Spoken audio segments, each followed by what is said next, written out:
Karen, I learned so much in part one, learning about social and physical. I cannot wait to hear the rest of Spice and Play and so much information from you. So back to you, Karen.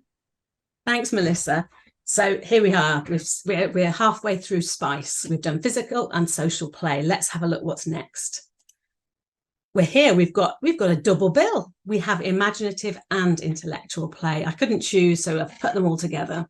So, I mean, play is often imaginative, isn't it? You see children go off in their own worlds where, I don't know, little stones become precious objects.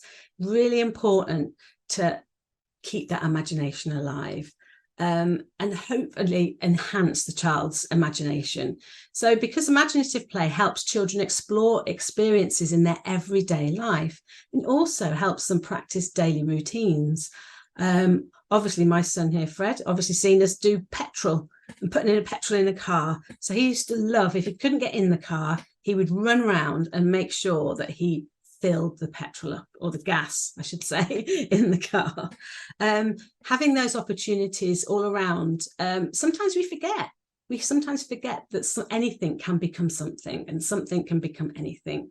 Boxes, when we first moved, oh, that was the best imaginative play ever. We made buses, we made boats, as Eva's there, and anything of those loose parts. What we can do is try and promote active thinking. So what could this be? Ask open-ended questions. What if I put a hole in here? What do we see? So all of those open-ended questions help our children promote active thinking and critical thought, which is really what we need our children to do.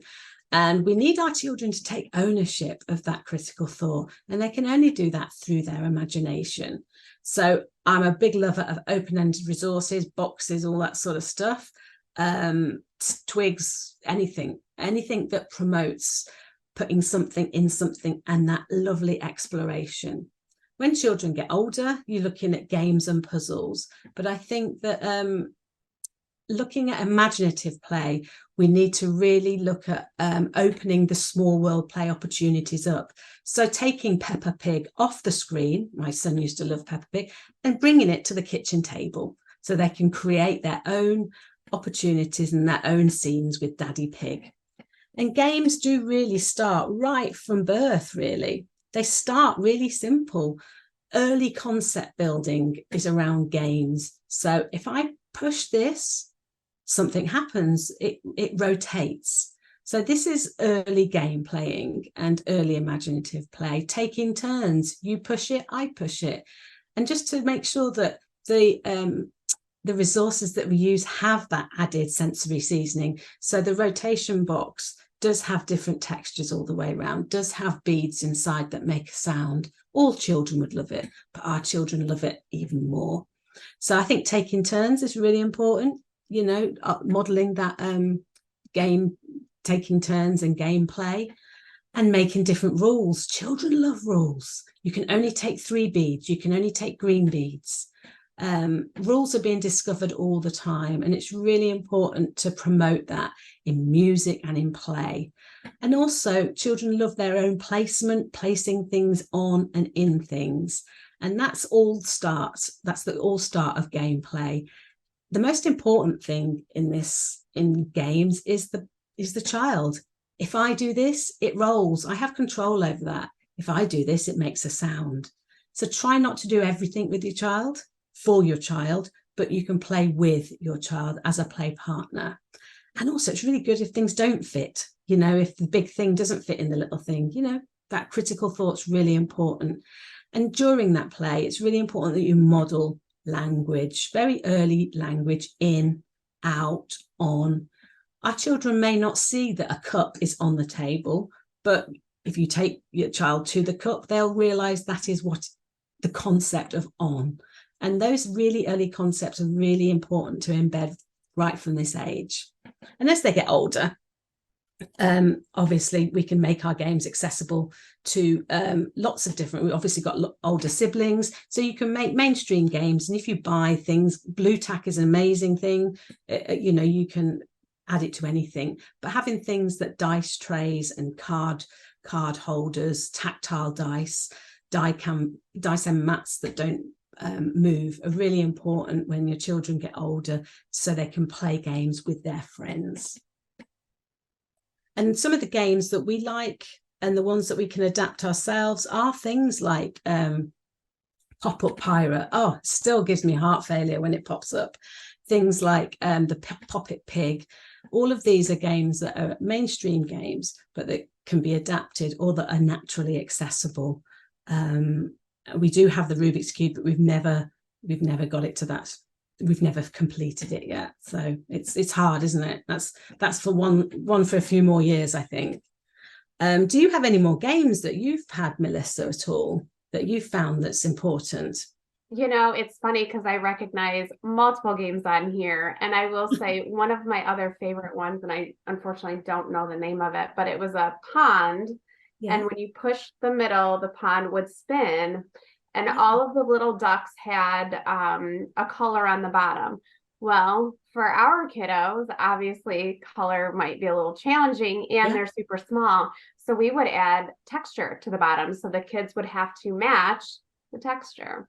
Ideal. That's it. You have to be creative yourself. And if you're feeling playful, I think you'll be more creative with the game. So there's lots of things you can do with mainstream games. And talking about being creative, let's go on to C, creative play, my favorite. Now, all play you could argue is creative, but I think it does deserve a special mention. Creative play can be anything, including drawing, painting, literally anything. And don't feel fearful that your baby can't paint or can't draw, because they can. I would say make sure that the resources are edible, because a lot gets put in the mouth. Now you can do a lot of painting with yogurt and things like that. I love the DIY sensory board for babies. You know, it enables them to reach and to have some motivation to move and to do that amazing tummy time that I don't know any child that likes, but you know, it promotes that tummy time. Baskets of stuff. I mean, just collect a load of stuff that you feel is safe from your home, and it gives you some free time, because that children love baskets of stuff, and they can listen to the shell, they can see what's happening with the ribbon. And if you're feeling even more creative yourself, you can make a little room for your baby, and it's worth it, because it does give you some free time, because the child within there, you can hang whatever you want from that. And this parent has made a brilliant perspex one, but you can do this out of a box as well, and put lights, the cardboard box as well. So anything, if your child's got CVI, to sort of try and make it contrast the red and the yellow and the black. So there's lots of ways small babies can be very creative, having music, playing music. And this is their way of expressing their thoughts and ideas and feelings without any words, just through touch and play. I love these few photos. You've got Fred here, just look, I don't know, exploring lines at a very early age. You don't need to walk to play. This Eva here with the shaving foam and food coloring, she had blue hands for days. So maybe not food coloring, maybe a bit of paint, but she enjoyed it. Painting with water, you know, you can put on a puddle suit. You know, it's not expensive. And it gives hours of endless fun. And also going to places that have bubble tubes and soft play can give children that opportunity to play in their own way. But anything's creative. I'd say give it a go. Now the last, it's E for emotional play. Now this one obviously cuts across all play styles. And children feel emotions, but they can't comprehend emotions. So I think play helps them explore those feelings that they don't understand, and you can help them understand that. So some play moments might be very calm, almost mindfulness moments when there's comfort and regulation around. So you could ensure that when your child needs that regulation and that quiet time, create a little space in the corner with cuddlies and blankets and books and calm lighting and nice smells, so they can take themselves off if they need a bit of regulation, or you can encourage them to take themselves off. But if they want to throw, let them throw, but not the toys. They're expensive toys. Give them pom-poms, give them whatever, give them silk scarves. They will show you their emotion. And I think it's up to us to listen and respond appropriately. Thinking about emotional play, representative dolls are really important. Again, it's about your sense of self and about this is me and this is who I am.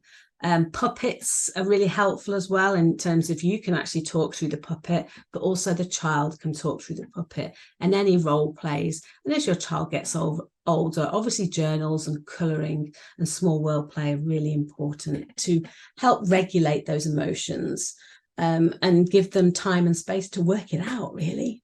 And if they're having a moment, outside, lots of messy play, let them play. They'll work through it, I'm sure. I mentioned a couple of toys on the way through. There's a little list of them here. You could add lots more, but obviously this is here for you as a list to think about. But I would say that most opportunities for play can come from loose parts within your home, so you don't feel you need to go and buy everything, because it's not needed. And that's me on here. Any questions, Melissa? No, and I was just going to say, I think two things that you really nailed or just stuck with me was don't do for your child, do with your child. And I know we tend to jump in really quick, but giving them that wait time, and letting them take the lead. And the second thing is just when you were mentioning modeling and, letting them, maybe show them a little bit of creativity, but then letting them take the lead. And I'll never forget, anytime we went to a restaurant or we would go to family members' houses for dinner and the table might be set, Allie would always use a fork and a knife or a fork and a spoon, and it was her play, and they would have conversations, and she'll probably be mortified, but it was always, and that we would just let her go, but it was, same thing with emotions, modeling that and expressing, today I feel sad and this is why. Again, modeling that communication and giving them the opportunity to see and hear what sadness or what happiness might be, and then letting them share their thoughts and feelings, It's really important. And emotional play gets a bit hidden and forgotten sometimes. So it's nice to let it rise up, and it cuts through all of it. So it's nice that it's the end of Spice. Absolutely. Well, Karen, I can't thank you enough for all of your information, all of your tidbits on Spice of Life. I'm sure many families will start remembering what each one of those letters stands for while they engage with their child. Thanks.